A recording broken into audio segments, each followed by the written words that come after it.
Selamat siang semuanya, salam sejahtera untuk kita semua, dan semoga teman-teman pada siang hari ini dalam lindungan Tuhan Yang Maha Esa. Dan dalam kesempatan ini, saya dan teman-teman saya dari kelompok 8 yang berisikan 5 anggota saya, termasuk saya sendiri, akan melakukan presentasi mengenai urgensi dan tantangan ketahanan nasional serta bela negara. Di sini saya tidak sendirian, ditemani dengan 4 teman saya. Next. Yaitu ada saya Anistiawati dengan NIM 2017 1030 1025 sebagai moderator, dan ada Novitri Alfiani dengan NIM 2017 1030 1021, Adeliana dengan NIM 2017 1030 1030, Vinka Octavia dengan NIM 2017 1030 1047, dan Bernadetta Anggia dengan NIM 2022 1010 1045. Bicara tentang ketahanan nasional, di sini ada 3 pengertian nih, secara etimologi, secara terminologi, dan secara konstitusional atau GBHN. Pertama adalah secara etimologi. Secara etimologi yaitu ketahanan berasal dari kata tahan yang berarti tabah, gigih, dan tidak mengenal kata menyerah. Kemudian dikembangkan lagi menjadi ketahanan, yaitu memiliki makna mampu, tahan, dan kuat menghadapi segala bentuk tantangan dan ancaman yang ada guna untuk menjamin kelangsungan hidup. Sedangkan kata nasional sendiri berasal dari kata nation yang berarti bangsa sebagai pengertian politiknya. Kemudian, dalam artian luasnya, ketahanan nasional dapat diartikan sebagai mampu, kuat, dan tangguh dari sebuah bangsa dalam pengertian politik. Next.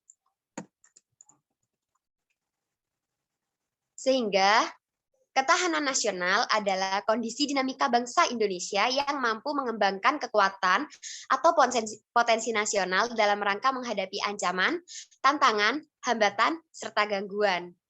Untuk materi selanjutnya, saya serahkan kepada teman saya. Silahkan.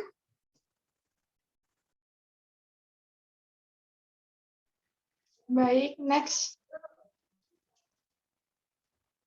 Dan yang pertama terdapat konsep dan urgensi bela negara. Next.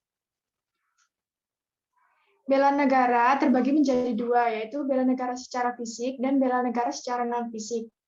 Di pengertian bela negara sendiri yaitu sikap, tekad, dan juga perilaku warga negara yang dilakukan secara menyeluruh, teratur, serta terpadu, dan juga dijiwai oleh kecintaan terhadap negara Kesatuan Republik Indonesia. Bela negara secara fisik menurut Undang-Undang Nomor 3 Tahun 2002 tentang Pertahanan Negara Militer, yaitu bela negara secara fisik pengertiannya lebih sempit daripada bela negara keikutsertaan warga negara dalam bela negara dalam menjadi anggota Tentara Nasional Indonesia dan pelatihan dasar kemiliteran. Dan yang kedua, terdapat bela negara secara non-fisik atau sebagaimana yang telah diuraikan bahwa bela negara tidak selalu harus berarti memanggul senjata menghadapi musuh atau bela negara yang militeristik.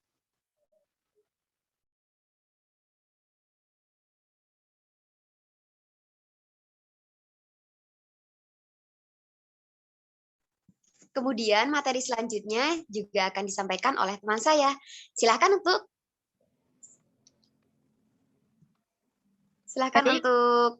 membaca. Kemudian, mengapa ketahanan nasional dan bela negara diperlukan alasan? Jadi, alasan diperlukan ketahanan nasional dan bela negara. Yang pertama, menunjang keberhasilan tugas pokok. Ketahanan nasional dan bela negara diperlukan dalam menunjang keberhasilan tugas pokok pemerintahan, seperti tegaknya hukum dan ketertiban, terwujudnya kesejahteraan dan kemakmuran, terselenggarakannya pertahanan dan keamanan, terwujudnya keadilan hukum dan keadilan sosial. Ketahanan nasional sangat diperlukan bagi setiap negara agar tidak terjadi perang saudara dan perpecahan di dalam negara tersebut, karena ketahanan nasional menentukan kelangsungan hidup sebuah negara. Seperti yang sudah tertera pada pasal 27 ayat 3 Undang-Undang Dasar Negara Republik Indonesia tahun 1945 yang berbunyi, setiap warga negara berhak dan wajib ikut serta dalam upaya pembelaan negara. dapat disimpulkan bahwa usaha pembelaan negara merupakan hak dan kewajiban setiap warga negara Indonesia. Hal ini berkonsekuensi bahwa setiap warga negara berhak dan wajib untuk turut serta dalam menentukan kebijakan tentang pembelaan negara melalui lembaga-lembaga perwakilan sesuai dengan Undang-Undang 1945 dan perundang-undangan yang berlaku, termasuk pula aktivitas bela negara.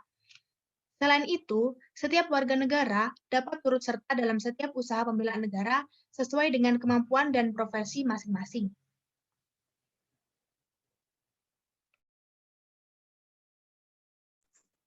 Baik, untuk poin selanjutnya adalah sumber histori sosiologi politik tentang ketahanan nasional dan bela negara yang akan disampaikan oleh Adelia. Kepada yang akan menyampaikan materi, saya persilahkan waktunya. Yang selanjutnya adalah sumber histori sosiologi politik tentang ketahanan nasional dan bela negara.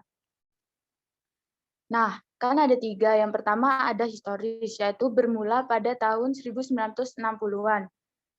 Yang kedua, yaitu ada sosiologis yang bermula dari ancaman. Yang ketiga ada politik yang dipengaruhi oleh ketidakadilan. Next.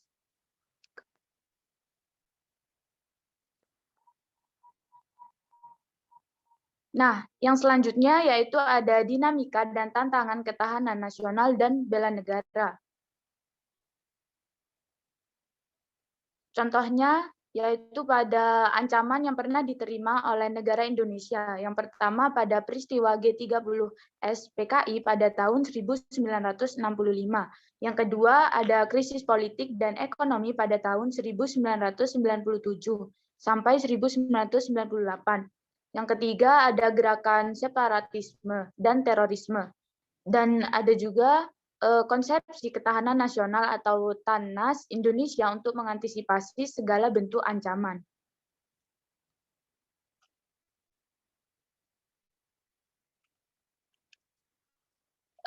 Adapun rumus Astagatra, KT, F Trigatra Pancagatra, T, sama dengan F, G, D, A, dalam kurung I, P, E, S, H, dalam kurung T. Keterangan, KT, kondisi ketahanan nasional yang dinamis.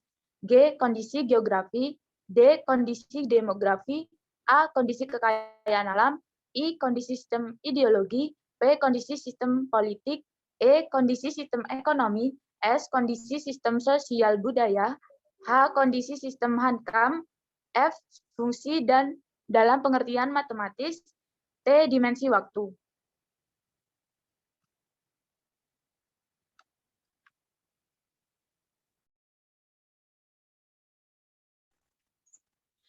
Baik, terima kasih. Untuk selanjutnya adalah deskripsi esensi dan urgensi ketahanan dan bela negara yang akan disampaikan oleh Bernadetta. Kepada yang akan menyampaikan materi, saya persilahkan waktunya. Baik, yang selanjutnya adalah deskripsi esensi dan urgensi ketahanan dan bela negara.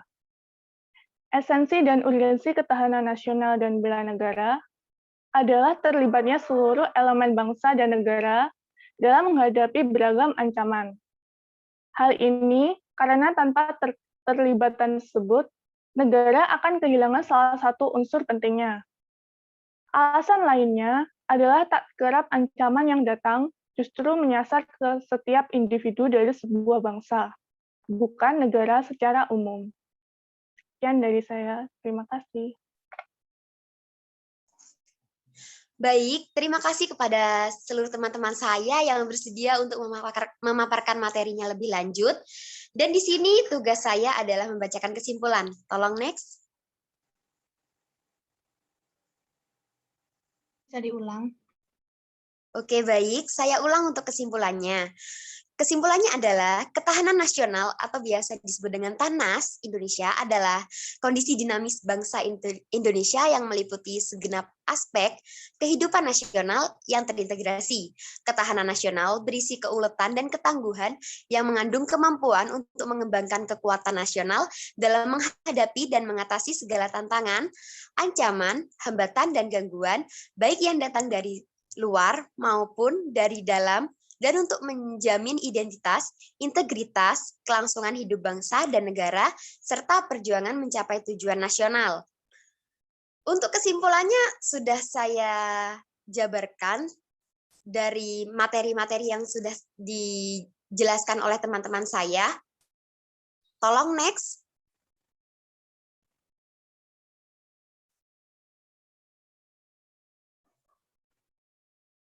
Nah, mungkin cukup sekian dari penjabaran presentasi dari saya dan teman-teman saya. Apabila ada pertanyaan, kami membuka pertanyaan seluas-luasnya dan maaf, kami hanya membatasi untuk 5 pertanyaan saja. Untuk pertanyaannya bisa disampaikan melalui grup Telegram dari kelas 35 Pendidikan Kewarganegaraan. Cukup sekian yang dapat kami sampaikan. Apabila ada salah kata dari saya dan teman-teman saya minta maaf. Wassalamualaikum warahmatullahi wabarakatuh.